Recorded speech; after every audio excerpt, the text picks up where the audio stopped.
Ito po ang ating napakagandang HC DMJ 3-way baby bed. Japan brand po ito. Bakit siya 3-way? Yan. So bakit po siya 3-way? So una, pwede siyang crib. Yan. And then pangalawa, drop side. And then pwede siyang maging rocker. Manual rock. Okay, manual rocker. So already washed na po ito and ready to use. Pero kung hindi po kayo satisfied sa wash po namin, so pwede nyo po siyang i-rewash. Okay? So ang kinaganda po nito is travel friendly po siya. Ayun, nakikisabay yung manok dito sa kapitbahay. And then, compact folding po siya. Okay? Kaya napakaganda po niya gamitin pang travel kung mag-out of town po kayo. Meron pa siyang kasamang bag. Okay? So ito yung setup niya. Yan. For crib na hindi naka-drop side. So ang inclusion niya, yung kanyang bed. And then meron pa siyang extra bed dito. Yan. Di bali dalawa. Ayan. Tatlo. Yan. May kahoy siya dito sa gitna. May dalawang bed. Ayan. Patagin mo. Patang. Pakita natin loob. Ayan. Okay. Makapal siya. Okay. Ito yung best mahiga ni baby. Actually, parang yan lang ata yung kasama eh. Oo, yan lang talaga siya. Ayan. Okay?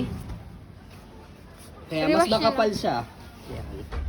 So, rewash nyo lang siya. Ito, water stain lang siya. Kapag winash nyo po, matatanggal yan. Color safe lang Yan, yan. color safe yan.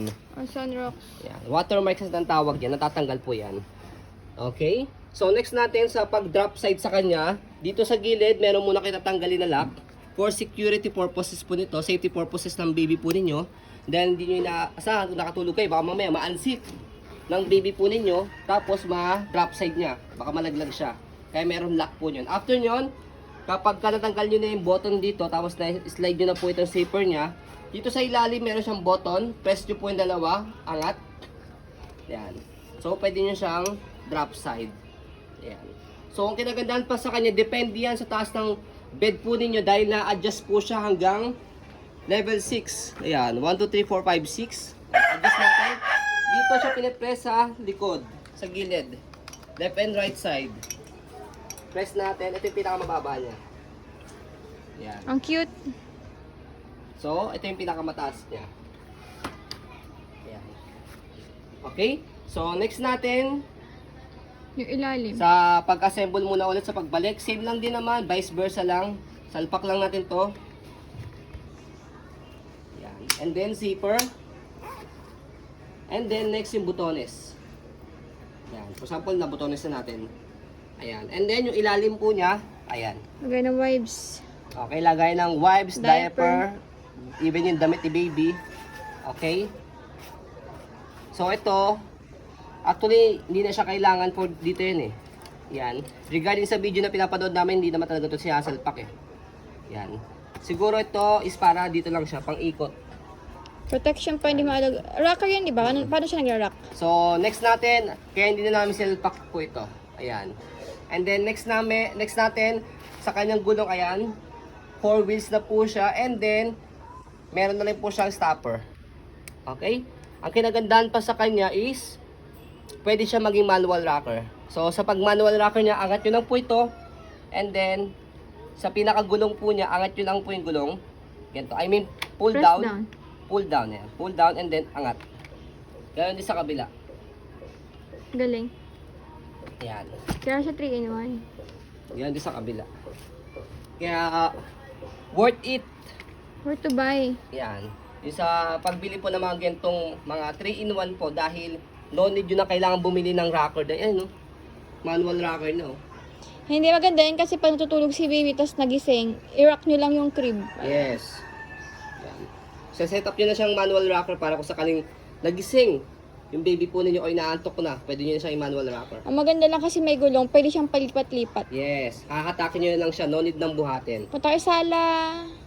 Kaya chichen, maglalaba kayo sa Saka may bag siya, ang ganda. Kaya pwede nyo gamitin pang travel. Punta kayo ng ano, Sheraton Hotel. O, And yan. then next natin sa pag-assemble sa kanya, sa disassemble, turo na rin po natin. Napakadali lang. Ayan. So, unahin natin sa kanyang pag-fold muna. Same lang din naman siya, sa vice versa lang din naman pag in-open. So, tanggalin muna natin yung kanyang foam. Tira mo dito. Lalagyan na namin dito. Ayan. So, tanggalin muna yung foam. Next natin is yung kanyang zipper dito. May zipper siya dito. Ayan. Ganyan pag ilalagay sa bag?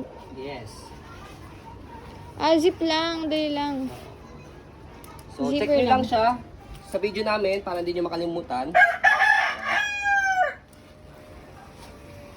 Zipper nyo lang yan. Tanggalin nyo lang yan. Yan. So, unzip nyo lang siya. Ayan. And then, for example, natanggalin yung zipper, di ba? So, sa ilalim, meron siyang lock dito. Iikot nyo lang yan. Sa pag-assemble, ganyan din. Lalagay nyo rin siya sa gitna. Okay? And then, meron siyang strap dito. Dito nyo rin sa gitna lalagay yan. Okay? Ang dali lang pala i-wash if ever. Yes, ayan. Pag winas nyo po siya. Ayan o. Okay? So, next natin. Diba? Kaya compact siya eh. Next natin, yung gitna. Yan. Maybe press lang kayo dyan. Yan. Press nyo lang po ito. Yan o. Kasi meron siyang lock. Ang Okay. galing. Ang dali lang. So, next natin. Baba. Ayan. Yung pinakababa niya. Ito naman.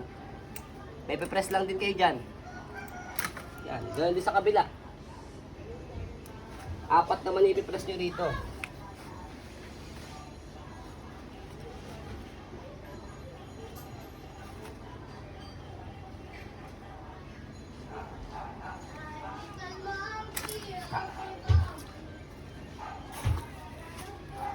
Press lang dito. Walang screw, no need. No need screw. Wala. Hindi nyo na kailangan gumamit ng screw.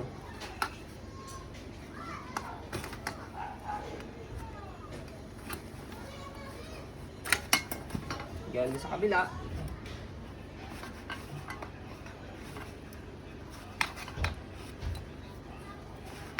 Yan. Okay? And then next natin, dito naman, baliktarin lang natin siya. So for example, nakaganyan siya, kasi hindi nyo siya mabibenda pag ganito. Yan. Okay? Kaya mangyayari niyan, sa kabila. Yan. Ganon din sa kabila. Para mabend nyo po siyang naka-fold. Paharap. So, hindi siya mabend kasi nga, naka-rocker siya.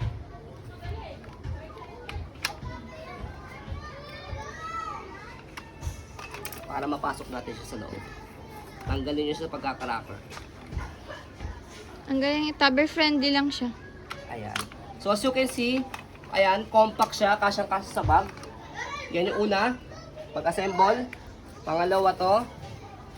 Pangatlo, salpak nyo po ito. Pang-apat, yan, isisipper nyo po siya.